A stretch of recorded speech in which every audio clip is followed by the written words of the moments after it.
दिल्ली के मुख्यमंत्री आम आदमी पार्टी के संयोजक अरविंद केजरीवाल के मंत्रियों के बहुत दिन चल रहे हैं। अब स्वास्थ्य मंत्री सत्येंद्र जैन आयकर विभाग के घेरे में हैं।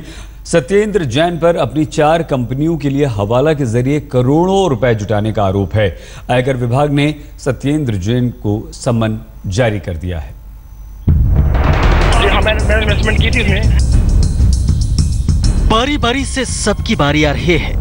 इस बार दिल्ली के स्वास्थ्य मंत्री की बारी है। उनकी सियासी सेहत ठीक रहे ऐसी उम्मीद है, लेकिन खबर ठीक नहीं है। इनकम टैक्स विभाग ने उन्हें समन जारी किया है। सत्येंद्र जैन की 4 कंपनियों पर हवाला के जरिए पैसे पाने का आरोप है। हालांकि दिल्ली के स्वास्थ्य मंत्री कह रहे हैं कि उन कंपनियों से उनका कोई नाता नहीं है और आयकर विभाग ने उन्हें जांच या पूछताछ के लिए नहीं बल्कि आकलन के लिए बुलाया है। मुझे जो नोटिस मिला है, कोई भी नोटिस मेरी इंक्वायरी के लिए नहीं है। मेरी केस के बारे में पर्सनल कोई नोटिस नहीं है। एज ए विटनेस कुछ कंपनीज का उनको असेसमेंट चल रही है, रीअसेसमेंट का केस है, उसमें एज ए विटनेस बनाया गया। मेरी लॉन्ग बैक बहुत पहले कुछ इन्वेस्टमेंट की गई थी, इसलिए उन्होंने बुलाया है। आयकर विभाग ने सत्येंद्र जैन को समन जारी कर 4 अक्टूबर को पेश होने को कहा है। जैन की 4 कंपनियों की जांच से हवाला के जरिए 17 करोड़ रुपए का पता चला है। इनकम टैक्स विभाग के पास इस बात के सबूत है कि सत्येंद्र जैन ने पिछले 5 साल में अपने 4 कंपनियों के जरिए कैसे हवाले से पैसे भिजवाए और फिर अपनी कंपनियों के नाम से चेक लिए। बाद में इससे अनाधिकृत कॉलोनियों के पास जमीन खरीदी गई। इनकम टैक्स ने कोलकाता के हवाला कारोबारी जीवेंद्र मिश्र का बयान भी दर्ज किया है। जीवेंद्र मिश्र ने ही सत्येंद्र जैन की हवाला कारोबार के बारे में जानकारी दी थी। सत्येंद्र जैन की जिन कंपनियों पर हवाला के जरिए पैसे जुटाने के आरोप हैं, उनके नाम हैं Indo Metal Impex, Akinchan developers private limited, Prayas info solution, Mangalayatan project. इस खबर के आने के साथ ही अरविंद केजरीवाल का ट्वीट किया गया कि सत्येंद्र जैन की जांच उन्होंने कर ली है, वो पाक साफ है। मैंने सत्येंद्र जैन को आज सुबह समन किया, सारे कागज देखे, वो बेकसूर हैं, उन्हें फंसाया जा रहा है। अगर वो दोषी होते हम उन्हें बाहर निकाल चुके होते। हम उनके साथ खड़े हैं। इधर अरविंद केजरीवाल ने ट्वीट कर उनका पक्ष लिया।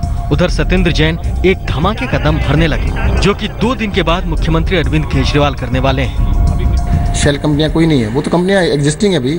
और दूसरा इसमें मैं चेक कर रहा था कि 4 कंपनियां, एक कंपनी में तो कभी मैंने 1 रुपया इन्वेस्ट भी नहीं किया, उसका भी नाम मेरे नाम से जोड़ दिया।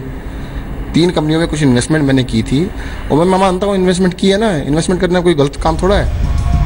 सूत्रों के मुताबिक सत्येंद्र जैन ने यह कारोबार तब शुरू किया जब 2011 में वो इंडो मेटल इंपैक्स के निदेशक बने। आयकर विभाग सत्येंद्र जैन के खिलाफ 3 केसों की छानबीन कर रहा है।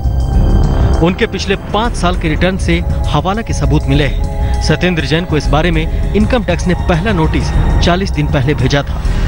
सत्येंद्र जैन ने भले ये दावा किया हो कि जिन 4 कंपनियों का जिक्र इनकम टैक्स डिपार्टमेंट ने किया है, उनमें वो राजनीति में आने से पहले इन्वेस्टमेंट किया करते थे, लेकिन मुख्यमंत्री अरविंद केजरीवाल का अपने मंत्री को क्लीन चिट देना पार्टी और सरकार के लिए बड़ी मुसीबत बन सकता है, क्योंकि इनकम टैक्स डिपार्टमेंट के कई सवालों की तलवार अभी भी सत्येंद्र जैन पर लटक रही है।